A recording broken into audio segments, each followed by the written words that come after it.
All right, guys, welcome back to Prepping with Sarge. Today, I'm going to show you what's in my airport survival kit. This is basically the EDC items that I carry with me whenever I'm traveling. Every survivalist has heard the stories of what happens when a plane crashes in the Andes. So this is pretty much my go-to kit. Feel free to comment down below if you think I missed something, if you think I should add something. Of course, everybody's kit is going to look a little bit different. But yeah, let's take a look what I got. All right, folks, this is my airport survival kit. Basically everything that I travel with on my carry-on, with a few exceptions that it will go into your checked bags. All right, let's start with the bag that I use. So this, I will try to see if I can find this bag on Amazon for you. And if I can, I will link that in the description down below. This was, I believe, a Condor briefcase.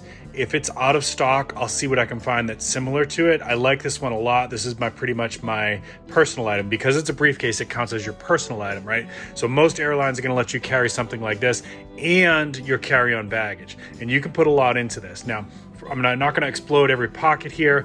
I exploded my kit out here and I'll show you that. But in this first pocket here, you've got the transparent window that you can put your business cards in or your IDs. There's some stuff in here that I flipped so that my personal information is protected. But I would recommend you put something in there that if this bag is found, please return to and put your contact information, okay?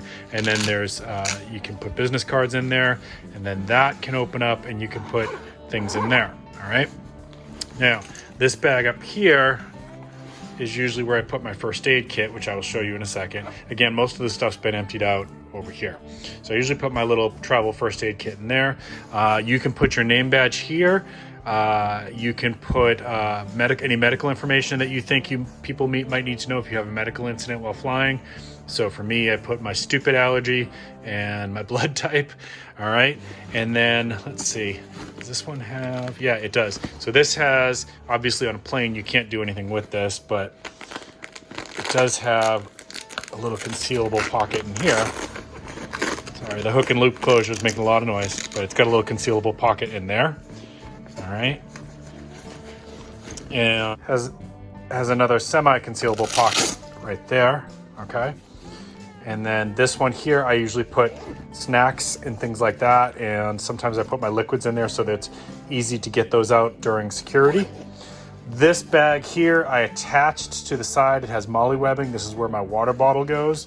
And this bag here, I attached to this side is where I usually put my travel umbrella and a little bit of pocket change in there. Of course, my American flag. And yeah, my travel umbrella goes in there. And then what I do recommend is that you tie some very brightly colored paracord or ribbons on. If you ever get separated, it just makes it super easy to distinguish your briefcase from somebody else's. I also recommend you do that with all of your luggage, okay? All right, backside of this now. All right, backside of this now, it does have the pass-through so that you can hook that over your carry-on, okay? You all know what I'm talking about, so you can just roll your carry-on like that. And then it has another sleeve back here where you can put your travel documents or magazines or anything you want to put in there. And then the main compartment is definitely big enough for a large size laptop. And I put some other things in there that I will show you. And yeah, let's go right into my exploded contents now. All right, so we'll just work our way left to right. And again, not everything here is in my carry-on. Some of the stuff goes in checked bags. Obviously, you can't bring that on as a carry-on. And that is, for those curious, that is a K-bar dozier, just a very affordable but very durable, nice little pocket knife that if for some reason that got confiscated or taken out of my checked bags or whatever and I lost it, I'm only out like $25, but it's a nice knife for traveling with. So if I lose it, I'm not gonna have a broken heart. I'll be a little bit upset, of course, but it's pretty reliable, pretty durable. So we're just gonna put that down here, and then for the rest of this, we'll work left to right. Now, you know, in your carry-on, they do not like you to have pocket knives, obviously, but you can have little travel scissors, right?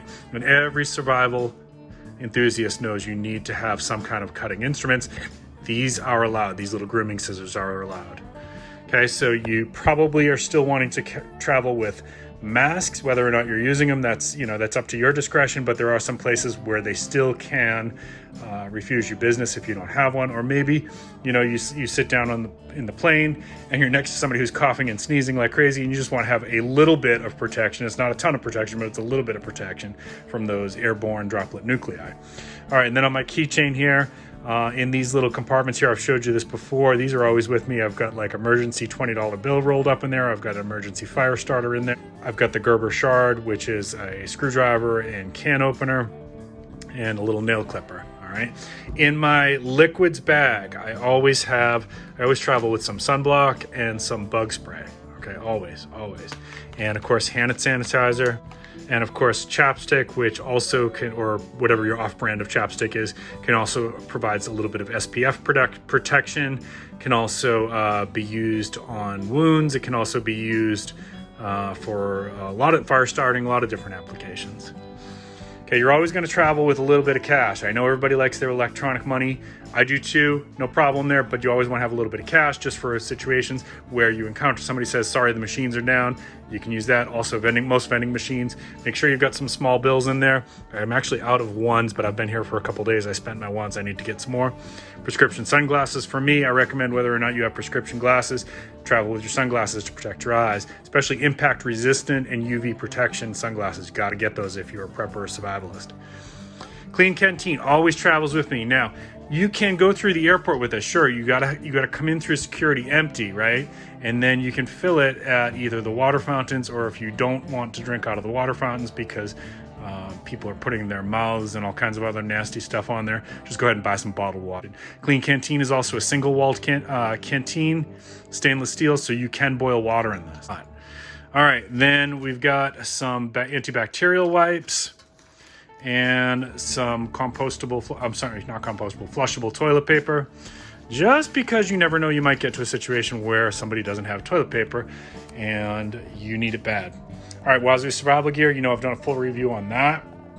On the Wazoo cash cap, secret pockets inside, you can put whatever you want in there. Of course, you know, don't be stupid. X-ray will pick up on anything you put in there. You can put some cash in there or whatever, however you want to do it. And check out the full review on that if you're curious. I always travel with cordage. You can make cordage wherever you go, right? Like, I can cut up strips of cloth, I can bushcraft cordage, but it's so much easier to just have it with you. And I really like, for certain circumstances, especially a situation like this where we're talking about, I like having some high vis cordage like that, Hunter Blaze Orange. I'll try to link that too in the description.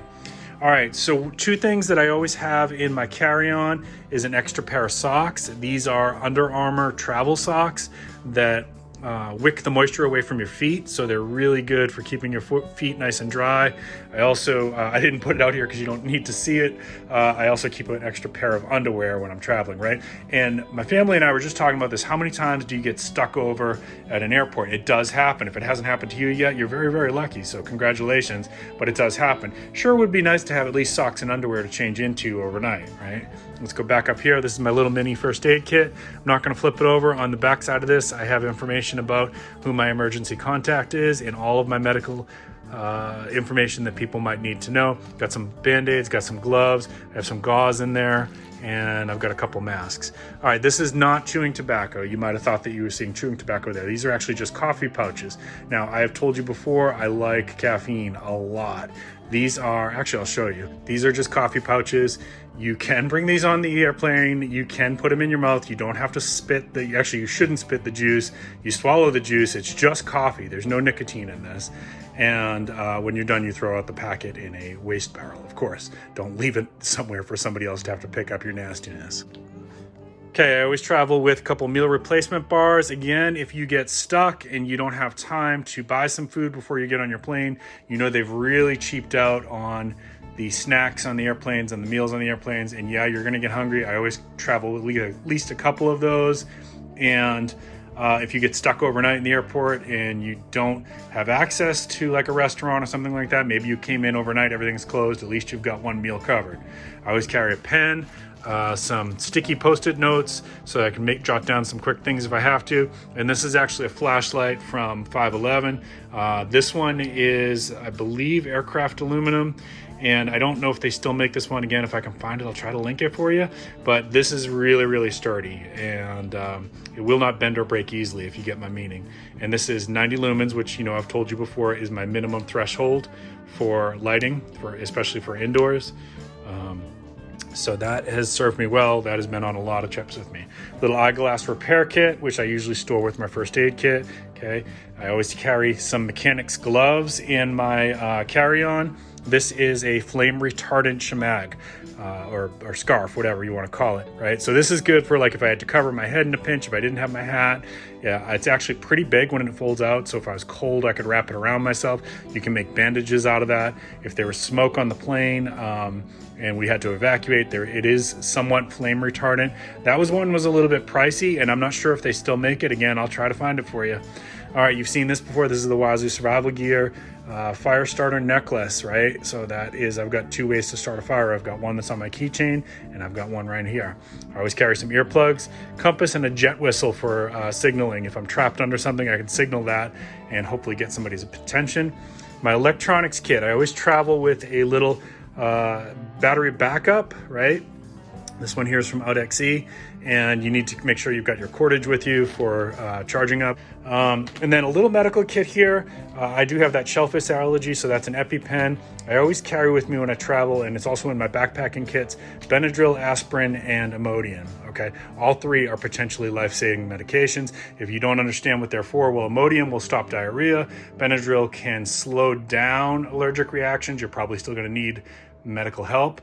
And aspirin can thin the blood and also relieve pain. All right, two more quick things. This is the smallest travel umbrella I could find. Fits perfectly in that little pouch that I showed you that I bought as an add-on accessory for my bag. And this is a portable door alarm. How this works, it's shut off right now. You set this as a door wedge, right? And if somebody tries to break into your hotel room in the middle of the night, it will depress this lever as the door is opening, and it'll do a very, very loud alarm. So you will not be surprised that somebody, you know, if somebody tries to sneak in your room or break into your room in the middle of the night, you are going to be woken up. I promise you, it's extremely loud. All right, and I'll try to find that and put a link for that as well. Folks, that's pretty much it. I hope you enjoyed this. If you found anything that you think I missed, go ahead and comment down below. If you got any value out of this, please remember to give me a thumbs up. If you're new to the channel, please consider subscribing. I drop videos twice a week.